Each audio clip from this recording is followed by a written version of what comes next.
बहुत स्वागत आपका हमारी खास पेशकश में। पाकिस्तान पर प्रहार होगा क्या? जिस तरह से कुछ बड़े कदम उठाए गए हैं, पूरे देश से अब ये आवाज उठ रही है कि पाकिस्तान समर्थित आतंकवाद को जड़ से खत्म कर देना चाहिए। पाकिस्तान पर ऐसा प्रहार हो कि उसको सदियों तक, दशकों तक याद रहे। जिस तरह से 26 नागरिकों की भारत में जान ली गई, जम्मू कश्मीर के पहलगाम में जो दुर्दांत आतंकवादियों ने पूरे घटनाक्रम को अंजाम दिया, उसकी देश भर ही नहीं अंतरराष्ट्रीय स्तर पर निंदा हो रही है और पाकिस्तान की भूमिका इसमें साफ तौर पर सामने आ रही है। तो अब भारत की जो कूटनीतिक स्ट्राइक है वो पाकिस्तान को किस मोड़ पर लाकर खड़ा करेगी और भारत क्या रणनीति और बना रहा है, इस पर हम चर्चा करेंगे। भारत की ये जो कूटनीतिक स्ट्राइक है, इसके डर से पाकिस्तान अभी से कांप रहा है। दरअसल कुछ अहम कदम भारत की तरफ से उठाए गए हैं। स्पष्ट तौर पर जो सिंधु जल समझौता है, जो संधि है, उसे रोक दिया गया है। पाकिस्तानी नागरिकों को 48 घंटे के अंदर भारत को छोड़ देने का आदेश जारी किया गया है। अटारी बॉर्डर को बंद कर दिया गया है। साथ ही साथ राजनयिक जो हैं उन्हें भी तलब किया गया है। तो कुछ महत्वपूर्ण कदम जरूर उठाए गए हैं। और अगर हम जम्मू कश्मीर की बात करते हैं तो पूरे इलाके में सुरक्षा बलों का सर्च ऑपरेशन जारी है। 7 अहमद वाराइच को तलब किया गया है। सूत्रों के हवाले से बड़ी खबर हम सुबह से अपने दर्शकों तक पहुंचा रहे हैं। इधर आतंकियों की सूचना देने वालों को 20 लाख रुपए का इनाम दिया जाएगा। उसके जो मददगार हैं वो भी हिरासत में हैं। सूत्रों के हवाले से यह भी खबर सामने आई है। तो क्या अब आतंक का खात्मा होगा? आतंकियों पर और किस तरीके से प्रचंड प्रहार होगा, ये चर्चा का विषय है। 2 खास मेहमान हमारे साथ जुड़ गए हैं इस पूरी चर्चा में। डॉक्टर एपी सावरिया पूर्व राजनयिक हैं और राजनीतिक विश्लेषक हैं नागेंद्र परमार। दोनों खास मेहमानों का बहुत स्वागत है। सबसे पहले डॉक्टर एपी सावरिया जी, आपके पास आना चाहेंगे। पाकिस्तान पर प्रहार करने की मांग उठ रही है, कैसा प्रहार होना चाहिए? क्योंकि दशकों से हम ये चीजें बर्दाश्त कर रहे हैं। हालांकि पाकिस्तान की सांसें अटकी हुई हैं। पाकिस्तान की तरफ से ये कहा जा रहा है कि इसमें हमारा कोई लेना देना नहीं है, लेकिन जो कदम अभी फिलहाल भारत सरकार की तरफ से उठाए गए हैं वो कितने महत्वपूर्ण हैं? रेणु जी, सबसे पहले तो मैं सारी दिवात्माओं को जिन्होंने अपने आप को शहीद किया है भारतवर्ष के इस माहौल में, अपनी श्रद्धांजलि देते हुए अपने सर को शर्म से झुकाते हुए और दिल में एक आग का गोला लेते हुए आपके इस चैनल से मुखातिब हूं। आपने जो सवाल पूछा कि अब क्या करना चाहिए, देखिए, आपदा में, विपत्ति में अवसर का मौका है। पाकिस्तान हमेशा से ही कभी कहता है मैं हिंदुस्तान को काटूंगा और 1000 ब्लीड करूंगा, लेकिन अभी 3-4 दिन पहले जब पाकिस्तान के आर्मी चीफ ने एक स्टेटमेंट दिया था कि हिंदू और मुसलमान कभी एक नहीं हो सकते और कश्मीर मेरे गले की नसें हैं, तो अब ये मौका आ गया है और ये मौका दे दिया गया है पाकिस्तान के उन शर्मनाक काम ने, जिन्होंने 26 जान, हम जो एक टूरिस्ट थे उनको मार करके, एक वेल प्लान्ड, देखिए ये कोई अचानक टेररिस्ट अटैक नहीं था, it was a well plan attack. तो अब मौका आ गया है कि भारतवर्ष के पास ये है कि वो पाकिस्तान के उन सारे पैड को जहां से ये पैदा किए जाते हैं टेररिस्ट और आतंकवादी, उनको नास्ते नाबूद जड़ से खत्म कर दे। अब सर्जिकल स्ट्राइक या एयर अटैक से काम नहीं चलेगा। हमें इस वक्त इस नासूर को, इस कैंसर को जड़ से निकाल कर खत्म कर दिया जाएगा। और मुझे लगता है इस अवसर को भारतवर्ष की सरकार ने लपक लिया है। जिस तरह से प्रधानमंत्री अपना डिनर छोड़ करके आए सऊदी अरेबिया से, जिस तरह से होम मिनिस्टर इमीडिएटली वहां पहुंच गए हैं, तो इस ये जो कुकृत पाकिस्तान की आर्मी ने किया है, मैं ये कहना चाह रहा हूं कि ये छोटा मोटा टेररिस्ट अटैक नहीं कर सकता कैलाश जी, ये तो वेल प्लान्ड अटैक है कि किस वक्त करना है, जब हाईएस्ट टूरिस्ट फ्लो हो, प्रधानमंत्री बाहर गए हो, अमेरिका का वाइस प्रेसिडेंट इंडिया में आया हुआ हो, ये सब कुछ करके। तो अब ये तरीका है जो कल कुछ मेजर तो कल भारत सरकार ने ले लिया है, लेकिन आज 12 बजे माननीय प्रधानमंत्री जी भारतवर्ष से मुखातिब होंगे लेकिन देखिए ये आर्मी के एक्शन की जो बात कर रहे हैं, क्योंकि मैं भी थोड़ा एक्सपोज हुआ हूँ आर्मी में, वो एक सरप्राइज रखते हैं। वो ये छांटते हैं कि उन्होंने कहाँ, कब और कैसे अटैक करना है। लेकिन ये इत्मीनान मैं दिलाना चाह रहा हूं, 26 आत्माओं को शांति मिलेगी बहुत जल्दी। चलिए, पूरा देश यही चाहता है। नागेंद्र जी, आपके पास आना चाहेंगे। इस पूरे घटनाक्रम को आप भी कैसे देख रहे हैं? भारत सरकार ने कुछ महत्वपूर्ण कदम उठाए हैं। सिंधु जल संधि को रोक दिया गया है, अटारी बॉर्डर को बंद कर दिया गया है, और किस तरह के कूटनीतिक प्रहार की जरूरत है पाकिस्तान पर? देखिए अभी जो किया गया है, सरकार ने जो कदम उठाए हैं वो फौरी कदम है। और मैं ये मानता हूँ कि देश में इस समय जो सरकार है वो सबल, समर्थ और बहुत मजबूत सरकार है। पूरे विपक्ष ने इस घड़ी में, संकट की इस घड़ी में, दुख की इस घड़ी में सरकार के साथ खड़े हैं, उन्हें अपना पूरा समर्थन दिया है।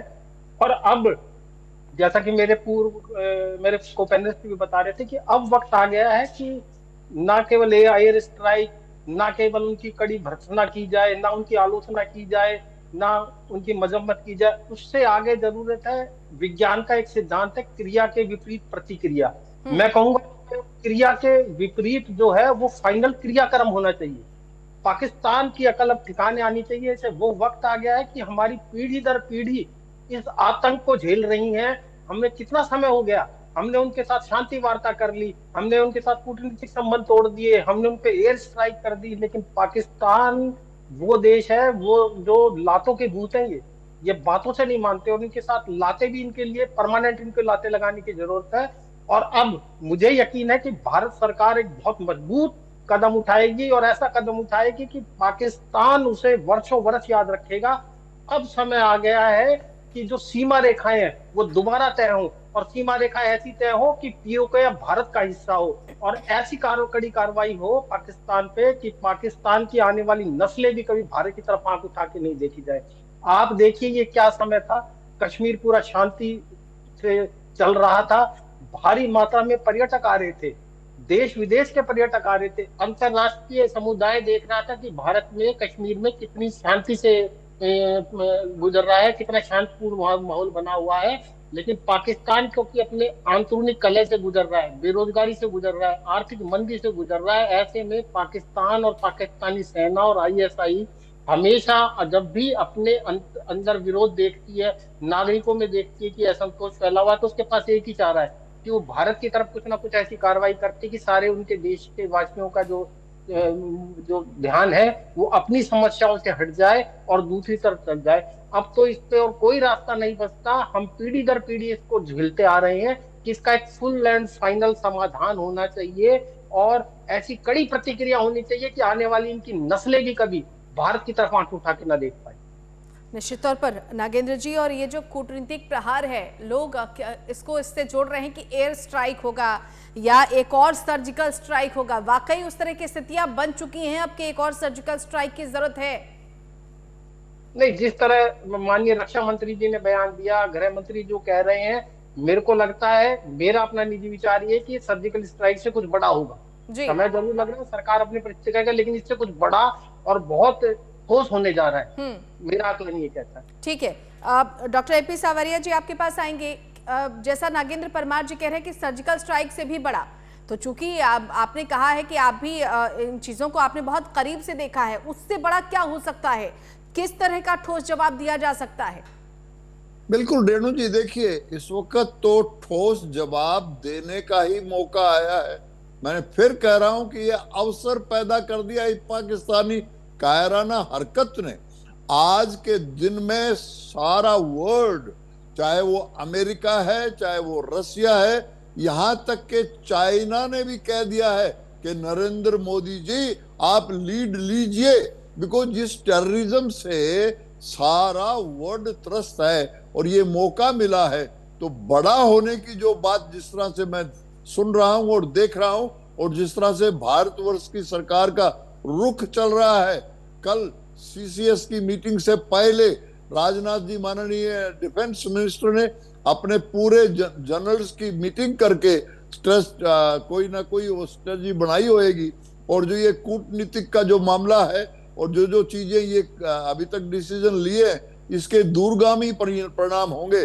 लेकिन जो लॉन्च पैड जहां से टेररिस्ट को उठा के भेजा जाता है वो मोस्टली पीओके में है।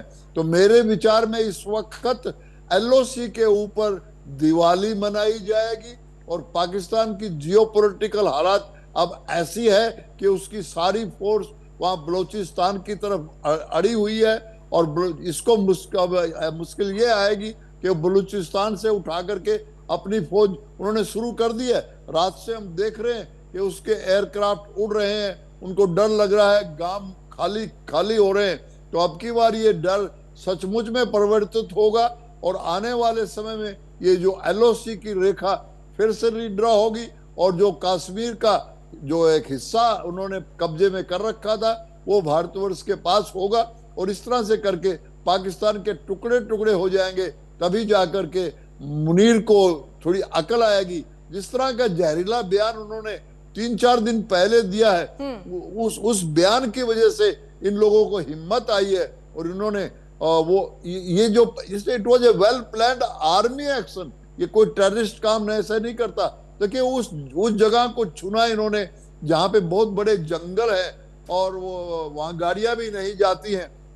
मैं मानता हूं कि कुछ कोताही हमारी भी रही है कि इतना बड़ा टूरिस्ट इन्फ्लक्स आया हुआ है और हम वहां पे उतनी सिक्योरिटी नहीं दे पाए क्योंकि 15 मिनट के बाद वहां पे आर्म फोर्सेस पहुंच पाई हैं, कुछ गाड़ी वहां नहीं जा सकती थी। लेकिन ये मैं आज अपने तहे दिल से ये कह रहा हूं और उन आत्माओं की शांति तभी मिलेगी जब ये सारे लंच, अब 2-3 टेररिस्ट को मारने से काम नहीं चलेगा, उसको उस इलाके को ही मारना पड़ेगा और वो कोई मुश्किल काम नहीं है।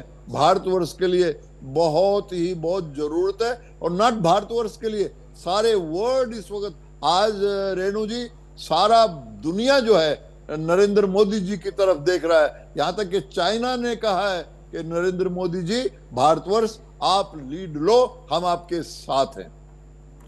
बहुत बड़ी बात है ये, लेकिन सबसे अहम बात जो है नागेंद्र परमार जी, एक जो संलिप्तता होती है स्थानीय स्तर पर, अब जो प्रश्रय इन लोगों को मिलता है, इन आतंकियों को जो प्रश्रय मिलता है, उनको छुपने का ठिकाना मिलता है, उनको रहने की जगह दी जाती है, ये आज भी घाटी की सबसे बड़ी समस्या है और पूरे देश की सबसे बड़ी समस्या है।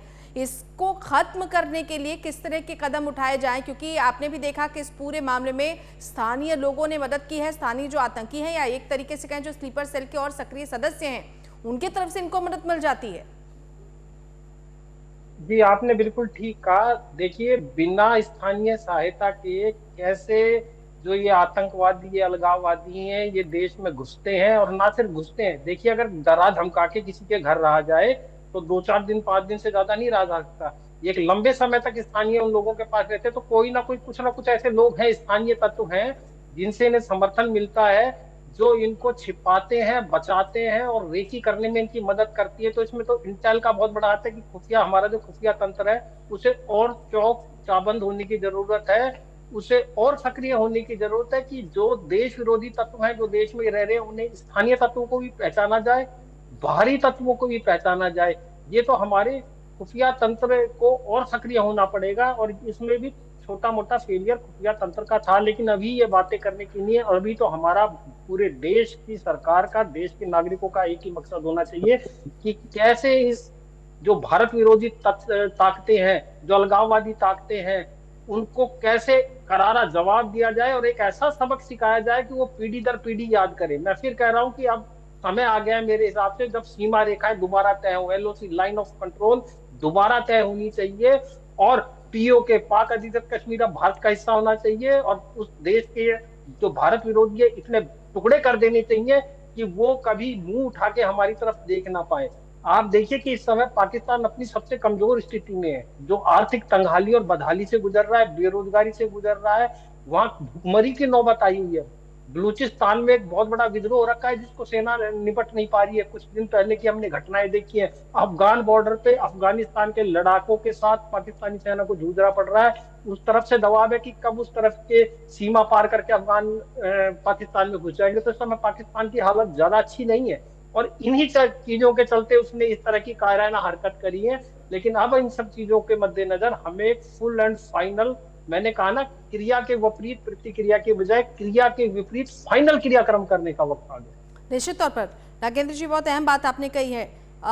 डॉक्टर एपी सावरिया जी, जिस तरह से नागेंद्र परमार ये कह रहे हैं कि अब वो समय आ गया है, क्योंकि देखिए लगातार अगर हम पाकिस्तान के हरकतों की बात करते हैं, हर बार अपनी संलिप्तता को सिरे से खारिज कर देता है और बड़ी ढिठाई से खारिज कर देता है, चाहे कितनी भी सबूत भारत की तरफ से पेश किए जाते रहे हैं राष्ट्रीय स्तर पर, अंतर्राष्ट्रीय स्तर पर, यहां तक कि विश्व के अन्य देशों के पास भी इस बात के पुख्ता प्रमाण हैं कि पाकिस्तान एक आतंकवाद समर्थित देश है, वहां पर आतंक पनपता है, उन्हें पनाह दी जाती है, लेकिन बड़ी ढिठाई से अपनी भूमिका से इनकार पाकिस्तान कर देता है। ऐसे में बार बार वो साक्ष्य रखने से बेहतर है कि एक बार में जड़ समूल समेत खत्म कर देना चाहिए। बिल्कुल रेणु जी, आप सही कह रही हैं। और ये आपकी आवाज जो है 140 करोड़ भारतीयों की है।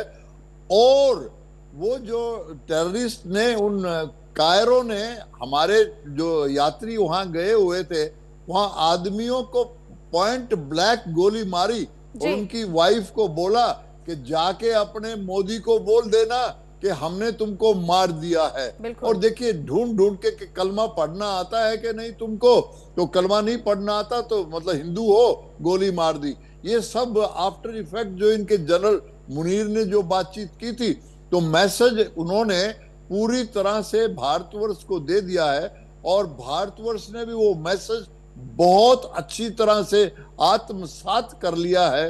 और अब पूरी तरह से मन बना लिया गया है कि ये जो लॉन्च पैड की जगह है, जहां जहां से ये लॉन्च पैड बनते हैं, उनके लॉन्च पैड को ही पूरा का पूरा, देखिए डॉक्टरी में जब कैंसर होता है तब पहले छोटे घाव को निकालते हैं, जो सर्जिकल स्ट्राइक थी और एयर स्ट्राइक थी। लेकिन अब कैंसर इतना बड़ा हो गया है, उसकी गर्दन में जो है नसें इतनी खराब हो गई हैं कि वो गर्दन ही काटनी पड़ेगी। और मुझे कोई भी अचरज नहीं है, भारतवर्ष इसमें पूरी तरह से सक्षम है, बिकॉज भारतवर्ष की नीति जीरो टॉलरेंस है अगेंस्ट टेररिज्म। और पूरा दुनिया की ताकतें, चाहे वो अमेरिका है, चाहे वो रसिया है। और मुझे तो बड़े सुखद आश्चर्य हुआ जब चाइना ने भी ये कहा कि नरेंद्र मोदी लीड लो, हम आपके साथ हैं। तो क्योंकि इस वक्त चाइना को इतना टाइट किया हुआ है अमेरिका ने, जियोपॉलिटिक्स इतनी चेंज आ गई है कि ये आपदा में अवसर आ गया है हमें। और अभी बहुत जल्द ही इसका नतीजा हमारे सामने आएगा और पाकिस्तान के टुकड़े टुकड़े हो जाएंगे। नागेंद्र जी, एक बड़े कदम की बात आप कर रहे थे, बड़ा कदम क्या हो सकता है कि उस बात का क्या अंदाजा लगाया जा सकता है कि वो बड़ा कदम क्या हो सकता है? क्योंकि आप जानते हैं भारत के प्रधानमंत्री नरेंद्र मोदी को जब भी उठाते हैं कोई बड़ा कदम और अप्रत्याशित कदम उठाते हैं, पाकिस्तान को जिस तरीके से सर्जिकल स्ट्राइक में दिन में तारे देखने पड़े थे, अब उम्मीद की जाए कि उससे भी बड़ा कोई कदम हो सकता है, और अगर हो सकता है तो क्या हो सकता है? नहीं, निश्चित तौर पे मतलब मेरी निजी राय ये है कि कदम उससे बड़ा होगा। लेकिन देखिए, क्योंकि ये बहुत रणनीतिक योजना के तहत लिया जाएगा, सरकार और सेना इसकी तैयारी में भी जुटी होंगी। जिस तरह की हाई लेवल्स मीटिंग चल रही है और लगातार चीजें हो रही हैं करने के लिए, उसको बनाने में वक्त लगता है। लेकिन ये सर्जिकल स्ट्राइक और इनसे तो बहुत बड़ा होगा। सर्जिकल स्ट्राइक में मेरा मानना ये है कि इनसे बहुत बड़ा होगा, क्योंकि देश की सरकार और सेना भी अजीज आ चुकी है। बार बार इनको मतलब सब एक बात होता है ना कि देखिए, हर एक रास्ते की अपनी कुछ खूबियां होती है। किसी देश में प्राकृतिक सौंदर्य है तो वहाँ टूरिस्ट जाते हैं, किसी में पेट्रोलियम पदार्थ निकलते हैं, किसी में टेक्नोलॉजी के रूप में खुद विकास होता है। पाकिस्तान तो वो देश है जो सिर्फ आतंकवादियों को पैदा करने की नर्सरी है। उसकी तो खूबी है, उसका दुर्भाग्य तो ये रह गया कि सिर्फ वो आतंकवादियों को पैदा करने की जननी देश रह गया है। और जितने भी देश दुनिया में जो कट्टरपंथ और आतंकवाद को पैदा करने की नर्सरी रहे हैं, तकरीबन सभी तबाह हो गए हैं। और जो इस जैसे देश बचे हैं वो तबाही के कगार पे खड़े हैं, आप ये निश्चित मान के चलिए। और अब वो माकूल वक्त है जब पूरी दुनिया ने एक सुर में भारत का साथ दिया है।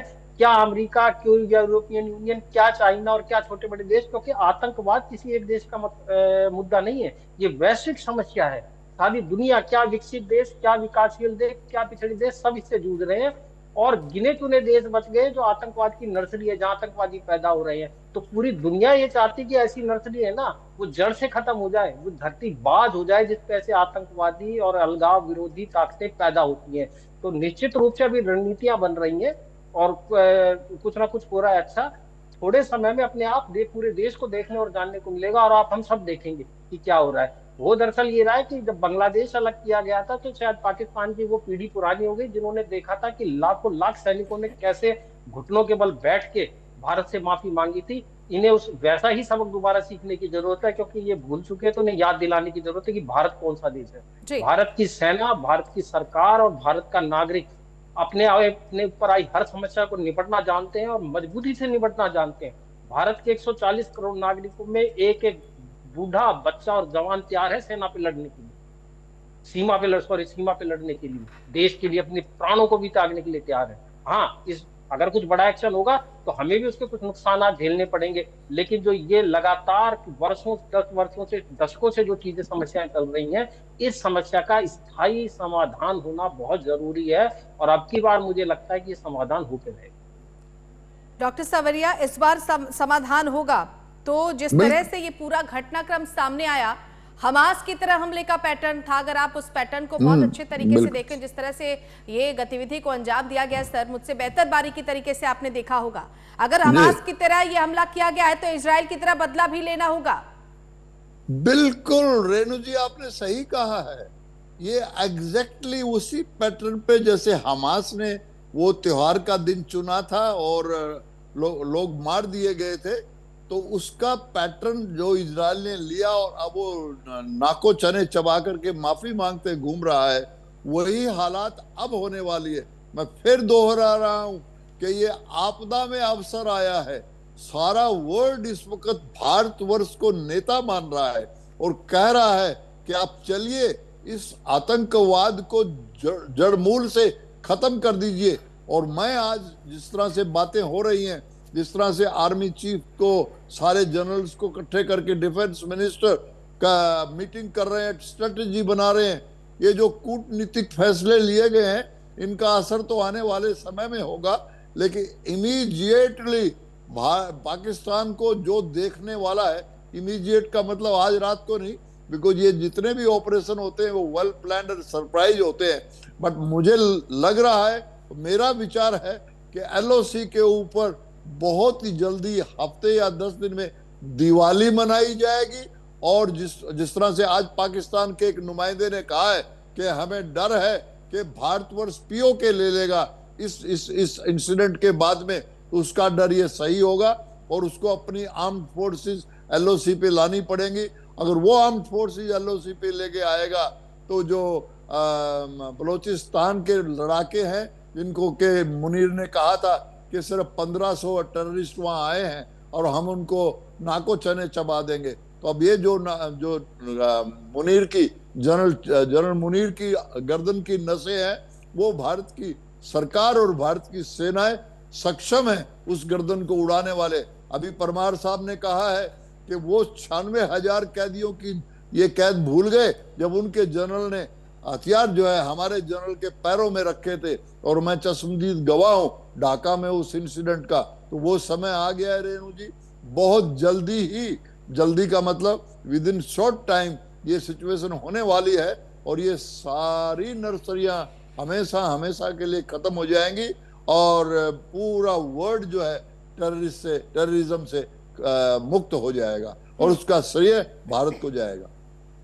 बिल्कुल नागेंद्र जी, इन सबके बीच एक और अपडेट आई है कि भारत में जो एक्स अकाउंट है पाकिस्तान का, उसको ब्लॉक कर दिया गया है। ये आईटी मंत्रालय का अनुरोध था, उसको फिलहाल मान लिया गया है। यानी अब भारत का पाकिस्तान का जो एक्स अकाउंट है वो कम से कम भारत में नहीं दिखेगा। हलक सूखने की पाकिस्तान की बड़ी वजहें हैं, क्योंकि प्रधानमंत्री नरेंद्र, ये आप देखिए कि एक सीधी ललकार थी, जिस तरह से आतंकियों ने कहा कि अपने प्रधानमंत्री को जाकर बताना कि हमने ये काम किया है, तो क्या उसी तरीके का जवाब अब मिलेगा? और जिस तरह के कदम अभी फिलहाल सरकार की तरफ से उठाए जा रहे हैं, सर्वदलीय बैठक भी एक बुलाई गई है, नागेंद्र जी ये कदम संतुष्टिजनक कदम है? बहुत छोटी सी प्रतिक्रिया, समय कम है।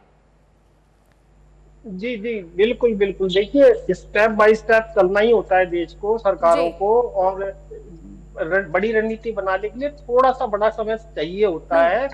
भारत सरकार बिल्कुल सही दिशा में जा रही है और पाकिस्तान को भी मालूम है। पाकिस्तान में जो समय हालात है उनको आप देखिए, क्या आम, क्या खास, क्या सेना, क्या मंत्री, पूर्व मंत्रियों के बयान देख लीजिए, वो दर्शाते हैं कि उन्हें पता चल गया है कि अब उस देश, उनके देश पे उन्होंने जाने अनजाने जो एक कायराना हरकत कर दी है, कितना बड़ा संकट मोल ले लिया, कितनी बड़ी उन्होंने अपने लिए आफत खड़ी कर ली है। और इस आफत को भारत अच्छी तरह निपटेगा, अच्छी तरह निपटाएगा। बहुत अच्छी तरह सबक सिखाने जा रहा है भारत, मेरा यकीन है। चलिए, बहुत धन्यवाद आप दोनों खास मेहमानों का हमारे साथ जुड़ने के लिए और तमाम चर्चा में शामिल होने के लिए। तो आपको बता दें कि जिस तरह से फिलहाल भारत सरकार रणनीति बना रही है और जिस तरह से पाकिस्तान पर नकेल कसी जा रही है कूटनीतिक तरीके से, आने वाले समय में कुछ बड़ा हो सकता है और इसकी जरूरत भी इस वक्त है।